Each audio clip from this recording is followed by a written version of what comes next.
Hello everyone, most welcome in the UPSC study officer. मैं हूं चंचल और ये संस्था और मेरा मोबाइल नंबर 9918 57 96 46। यदि आपको मुझसे बात करना होगा तो आप इस नंबर पर व्हाट्सएप करिएगा। मैं खुद कॉल बैक करके आपसे बात कर लूंगा, अन्यथा आप उसको फ़ोन करेंगे, सिद्धार्थ फ़ोन उठाते हैं तो मेरी आपसे बातचीत नहीं हो पाती। तो मैंने आपसे कल बताया था कि रिजल्ट हमारा जो है वो बहुत जल्द ही आने वाला है। आप मान के चलिए कि अगले सप्ताह में आपके सामने यूपी पीसीएस 2025 का रिजल्ट आ जाएगा। तो देखिए, जो लोग 2026 की परीक्षा देने वाले हैं और जिनका एक अंतिम लक्ष्य है कि यूपी 2026 में हमको एक पद मिल जाए, तो देखिए, इंटरव्यू प्रक्रिया स्टार्ट होने से पहले मतलब मुख्य परीक्षा और इंटरव्यू के बीच का जो समय होता है वो बहुत महत्वपूर्ण होता है।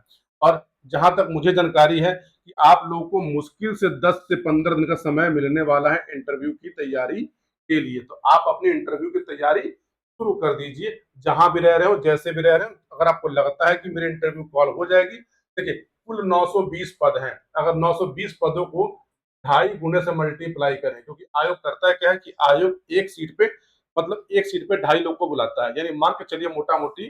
तो अगर इसको हम देखें तो 1840 और इसका आधा कर लीजिए, यानी आयोग लगभग लगभग 2,500 लोगों को इंटरव्यू के लिए बुलाएगा। इसमें से अंतिम चयन केवल केवल 920 लोगों का होना है। लेकिन अगर आपको लगता है कि मेरे इंटरव्यू कॉल होगी, मेरा सिलेक्शन होने के चांसेस है, तो देखिए, आप अपने इंटरव्यू को हल्के मत लीजिए। इंटरव्यू की तैयारी जो है ठीक ठाक तरीके से स्टार्ट कर दीजिए। अब देखिए, इंटरव्यू में होता क्या क्या चीजें हैं, इसके लिए हम लोग एक सेपरेट अलग से वीडियो बनाएंगे, वो आप देख लीजिएगा। पहले 920 जो कुल पद हैं, कैसे कैसे पद हैं, उनके बारे में समझ लेना एक बार जरूरी है। क्योंकि होता क्या है कि जैसे ही आपका इंटरव्यू आएगा, आयोग आपको एक मेल देगा और कहेगा कि आप अपनी प्रेफरेंस डालिए। देखिए, प्रेफरेंस डालना सबसे महत्वपूर्ण होता है कि आप उस पद के लिए योग्य हैं या नहीं है। आप उस पद में जो जॉब होती है वैसी जॉब आप करना चाहते हैं, नहीं करना चाहते, आप आगे तैयारी करना चाहते हैं, आगे तैयारी नहीं करना चाहते। इसके लिए अपनी प्रेफरेंस को डालते समय बहुत अच्छे से उस पर होमवर्क करके डालिएगा। मतलब अनाप शनाप तरीके से नहीं, इसलिए ठीक है, हमको ऊपर के 5 सीटें पता है, 5 सीटें भर दी, बाकी की सीटें आपको नहीं भरना है। आपको ठीक ठाक तरीके से सभी सीटों के बारे में पता होना चाहिए, सभी पदों के बारे में पता होना चाहिए। और सभी पदों को जो है भली भांति जानने के बाद ही आपको क्या करना है, अपनी प्रेफरेंस डालनी है। देखिए, जहां तक मेरे पास जो डेटा है, आयोग में इस बार कुल कितने टाइप के पद हैं। आयोग में इस बार ये मैं डेटा देख के आपको बता रहा हूँ कि 18 19 20 और 20 21 22 23 24 25 26 27। देखिए, कुल 27 टाइप की पोस्टें हैं। कुल 27 टाइप की पोस्टें हैं जिसके लिए आपको प्रेफरेंस डालना है। इसमें से कुछ सीटें ऐसी होती हैं जिसपे इंटरव्यू नहीं होता, जैसे डिप्टी जनरल पद के लिए इंटरव्यू नहीं होता। आपको लग रहा होगा कि मुझे कैसे पता है कि मुझे डिप्टी जनरल के लिए चयनित किया जाएगा। नहीं, तो जब अंतिम रिजल्ट आएगा, यानी आपके सामने जब जो है डेफ का फॉर्म आएगा, तो उसमें कुल आपके सामने 27 पद लिखे होंगे। उन पदों पे आपको 1 2 3 करके वरीयताक्रम डालना होगा। तो उसके पहले कुछ विशेष होमवर्क है जो आपको कर लेना चाहिए। देखिए, 2026 के जो विद्यार्थी हैं उनके लिए भी ये वीडियो बहुत कामगार है। तो देखिए, आपके सामने कुल कितने हैं, तो 920 कुल पद हैं, जिसमें से 814 पद यूपी पीसीएस से भरे जाएंगे, मतलब पीसीएस के पद हैं। और 106 पद जो हैं वो वन सेवा के हैं। वो कहते हैं वन सेवा के, मतलब फॉरेस्ट्री के एसीएफ और आरएफओ के। एसीएफ और आरएफओ का रिजल्ट अभी नहीं आने वाला, ये रिजल्ट नवंबर से पहले नहीं आने वाला। ठीक है, अब देखिए, 920 पदों में देखिए मैंने कहा कि 814 पद किसके हैं, तो 814 पद जो हैं ये किसके हैं, तो ये पद जो है पीसीएस वाले पद हैं। और ये पद पीसीएस के ही हैं, लेकिन एसीएफ आरएफओ कुल 106 पद हैं। अब देखिए, इसमें से जो सबसे 3 बड़े पोस्ट हैं, इसके लिए लड़के तलाइत रहते हैं। एसडीएम की कुल सीटें कितनी हैं, 34 है। डिप्टी एसपी की सीटें कुल कितनी हैं, तो 56 है। और बीडीओ की सीटें जो है 85 हैं। अब आपको किस क्रम में रखना चाहिए, हम लोग क्रम के लिए एक अलग से वीडियो बनाएंगे कि ऑर्डर क्या रखना चाहिए अपने प्रेफरेंस का। ठीक है, अब देखिए, इसमें से देखिए, आबकारी निरीक्षक पे लेवल 7 का है। इसमें कुल 123 पद है। ये एक चैलेंजिंग जॉब होती है। ठीक, और इसमें हाइट आपकी 168 सेंटीमीटर होना चाहिए, तभी आप इस पद के लिए एलिजिबल है, अन्यथा आप एलिजिबल नहीं है।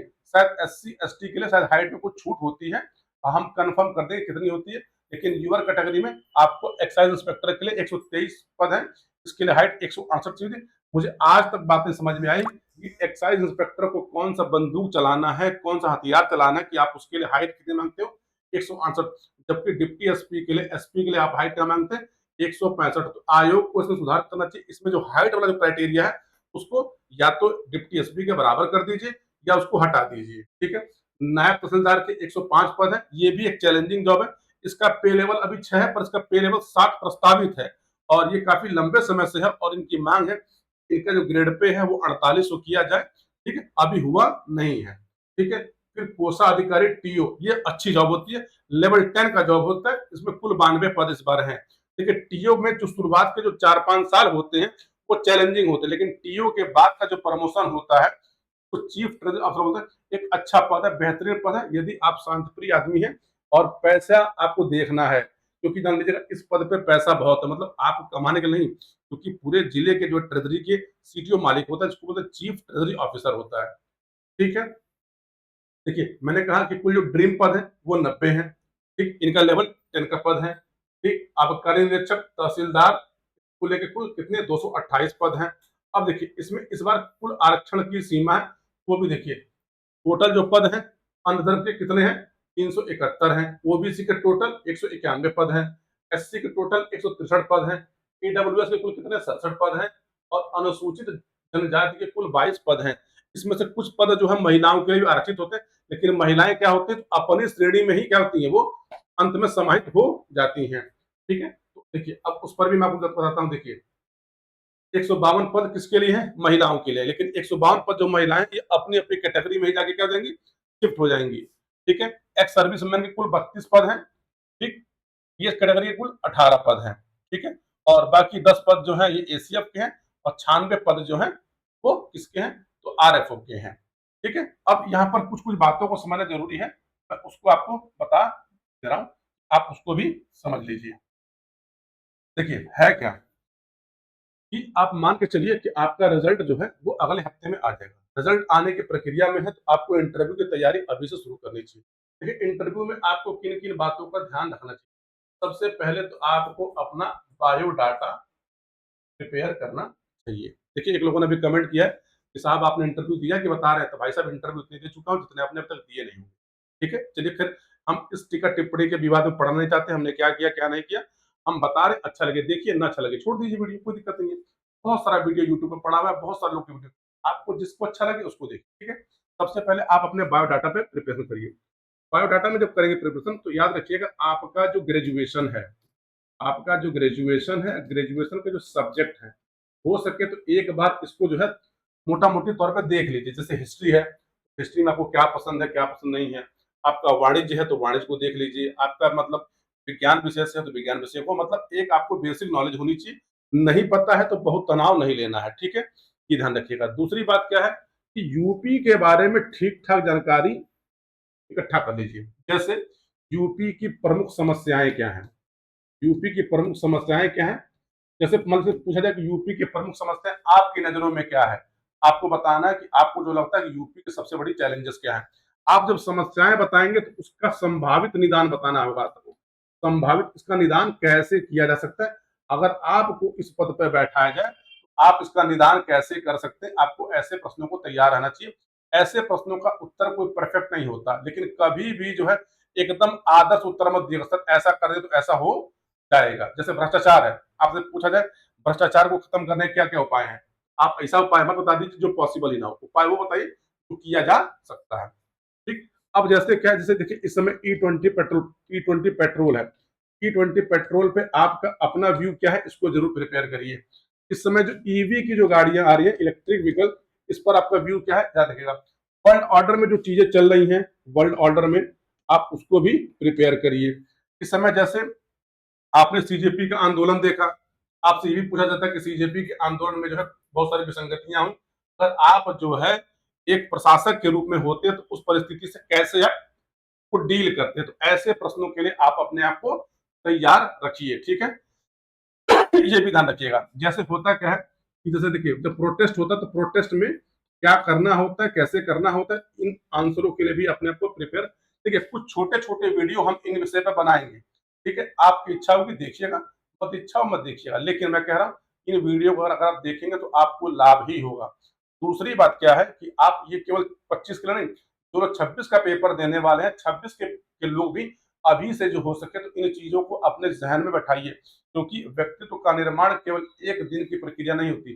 व्यक्तित्व का निर्माण जो है एक सतत प्रक्रिया होती है, जो लंबे समय से चली रही होती है। तो जैसे बोलने का तरीका क्या होता है, उठने का तरीका क्या होता है, बैठने का तरीका क्या होता है, तो आप अपने अंदर सुधार अभी से लाइए। जैसे बहुत लोग बहुत तेज बोलते हैं, मैं जल्दी बोलता हूँ, बहुत लोग बहुत स्लो बोलते हैं, बहुत लोग लो पिच पे बोलते हैं, बहुत लोग हाई पिच पे बोलते हैं, क्योंकि आप एक प्रशासक बनने जा रहे हैं। और प्रशासक में सबसे जो महत्वपूर्ण होता है वो होता है उसका ऑरा। ऑरा कहने का मतलब उसको नेगेटिव मत दीजिएगा, कि वो कैसे अपने आप को प्रेजेंट करता है जनता के सामने। मतलब आप ऐसे ना हो कि जनता आपसे डर जाए, आपसे मिले ही ना, और जनता से आप इतने भी सहज ना हो जाए कि जनता आपको राह चलते रोक ले जाए, राह चलते जनता नेता को रोक सकती है। तो पता चले कि आप काम ही ना कर पाए, यानी आपको सामंजस्य बैठाना होगा दोनों में, क्योंकि आपसे जनता सहज रूप से मिल भी सके, आप जनता का काम भी कर सकें। दूसरी बात क्या है कि आप इसके अंदर इतनी ठसक ना हो कि जनता को देखते ही आपके अंदर जो है आप आग बबूला हो जाए। जैसे आपने देखा होगा हाल के समय में कुछ एसडीएम, कुछ डिप्टी एसपी, जैसे किसी लड़के ने कि फोन खींच के उन्होंने फोन पटक दिया, फोन तोड़ दिया, उनसे मारपीट कर लिया। अभी हाल ही में देखा होगा कि आपने हाईवे पे जो है कुछ साहब लोग जा रहे थे, वहां पे खाने को लेकर विवाद हो गया। इन चीजों से बचना भी होता है, तो आपको इन सब चीजों को भी ध्यान रखने की जरूरत है। ठीक है, जैसे देखिए मैंने कहा समस्याएं E20 पेट्रोल पंप, ईवी। दूसरी बात क्या है कि सिविल सर्विसेज के सामने क्या क्या चैलेंजेस हैं, आपको ये भी प्रिपेयर करिएगा। ठीक है, आर्टिफिशियल इंटेलिजेंस है, एआई को लेकर जो समस्याएं हैं इसको प्रिपेयर करें आप। साइबर सिक्योरिटी को आप प्रिपेयर करें, साइबर सिक्योरिटी को लेकर क्या समस्याएं हैं हमारे देश में। जैसे बैंकिंग के लिए आपने देखा होगा डिजिटल अरेस्ट का मामला आता है, लोग पकड़ लिए जाते हैं और बहुत पढ़े लिखे लोग इसमें क्या होते हैं, इसमें इन्वॉल्व होकर फंस जाते हैं। ठीक है, सोशल मीडिया है तो सोशल मीडिया को कैसे हैंडल किया जाना चाहिए, तो ये जो है कुछ ज्वलंत मुद्दे होते हैं। तो ज्वलंत मुद्दों के लिए आप अपने आप को प्रिपेयर रखे रहिए। बाकी डिस्क्रिप्शन में मैं एक लिंक डाल दूंगा, जो इंटरव्यू का लिंक है। यदि आपने 25 का मेंस दिया है और आपको लगता है कि आपका इंटरव्यू होने के चांसेस है, तो आप उस ग्रुप को ज्वाइन कर लीजिएगा, या फिर हो सके तो आप 99 18 57 96 46 पर अपना नाम लिखकर व्हाट्सएप कर दिएगा, आपको हम ग्रुप में ज्वाइन करा देंगे। बहुत लोगों को लग रहा होगा, देखिए आप अगर इंटरव्यू की तैयारी हमारे साथ करेंगे तो हम कभी भी चैलेंज नहीं करेंगे कि भाई साहब हमसे पढ़ के इंटरव्यू पास होगा, क्योंकि इंटरव्यू तक आप अपने दम पे पहुंचे। हम इंटरव्यू में यदि आपकी कुछ हेल्प कर पाए तो ये हमारा भी सौभाग्य होगा। तो हम आपकी हेल्प करने के उद्देश्य से बता रहे हैं। हमारा ये कोई भी जो है मतलब ना तो कोई किसी कोर्स का प्रमोशन है, जो हमारे कोर्स चल रहे हैं वो चल ही रहे हैं, उसकी कोई हमें दिक्कत की नहीं है। बाकी देखिए होता है क्या कि इंटरव्यू में खासकर यूपी में ऐसे बहुत सारे ग्रामीण विद्यार्थी आ जाते हैं, ऐसे बहुत सारे लोग जो कोई जॉब करके आते हैं, पर इंटरव्यू में अपनी छोटी-छोटी गलतियों से उनके नंबर कुछ कम हो जाते हैं। देखिए टारगेट अपना रखिए कि इंटरव्यू में आपको नंबर 70 के आस-पास मिलते हैं, क्योंकि इंटरव्यू के नंबर से क्या होता है, ये आपकी रैंक डिसाइड होती है। आपको लगता है कि बस मुझे कोई सीट मिल जाए। याद रखिएगा कि आपकी जो रैंक होती है, ये रैंक आपकी अभी नहीं, ये रैंक आपकी आपके पूरे पूरे सर्विस में आपके साथ चलेगी, क्योंकि रैंक का महत्व बहुत होता है। आपका जब प्रमोशन होगा तब महत्व होगा इसका, जान लीजिएगा। आपकी जब सीनियरिटी जब होगी तब इसका महत्व होगा।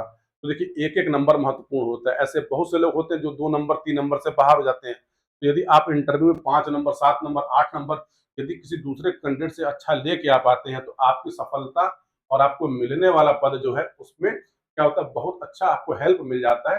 देखिए अगर आपने 2025 का मेंस लिखा है और आपको लगता है कि मुझे इंटरव्यू कॉल होगी, तो अपनी इंटरव्यू की तैयारी जोर शोर से करना शुरू कर दीजिए, क्योंकि इंटरव्यू के लिए आपको बहुत बड़ा समय नहीं मिलने वाला है, आपको समय छोटा मिलेगा।